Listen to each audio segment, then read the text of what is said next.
Quero corrigir com vocês agora a questão 2 da página 48 do nosso livro de matemática.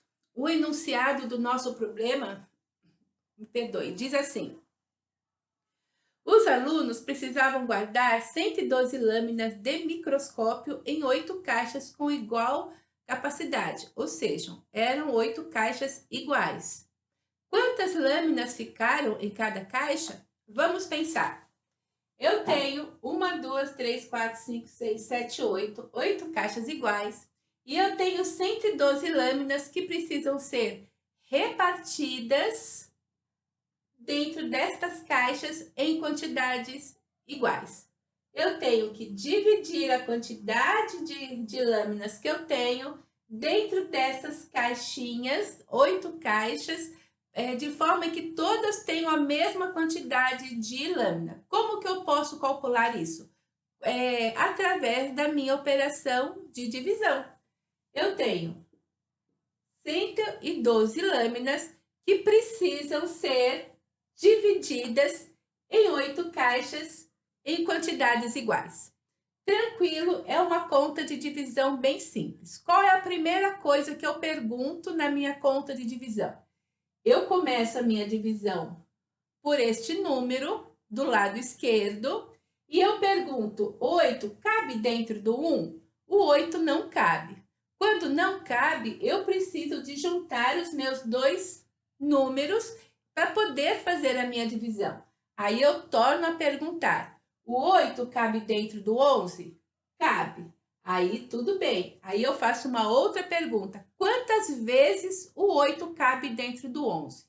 Se eu pegar 2 vezes 8, eu sei que 2 vezes 8 são 16. Então, não pode ser 2 vezes. Então, o 8 só cabe uma vez dentro do 11.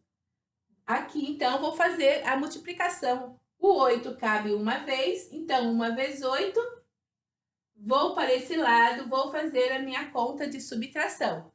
11 menos 8, quantos são? 8. 9, 10, 11.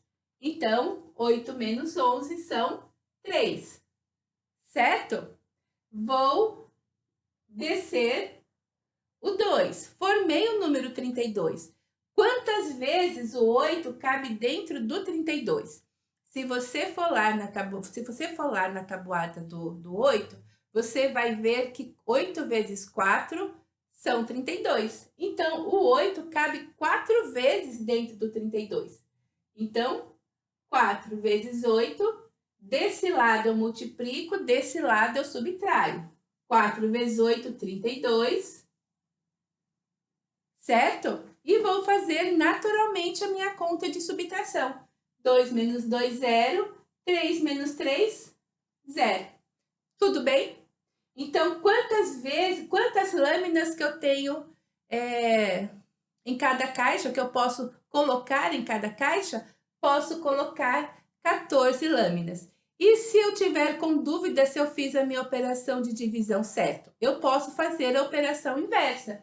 Eu posso pegar o 14 e multiplicar por 8. Eu tenho que ver se vai dar realmente a quantidade de lâminas que eu tenho. 8 vezes 4, 32, subiu 3. 8 vezes 1, 8, mais 3, 8. 9, 10, 11. Certo? Então, eu tenho sim a mesma quantidade, eu fiz a prova real e a minha conta de divisão tá certa. Falta o quê? Só colocar o meu R de resposta. Qual é a minha resposta? São 14 lâminas. Certo? Espero que você tenha acertado. Até a próxima.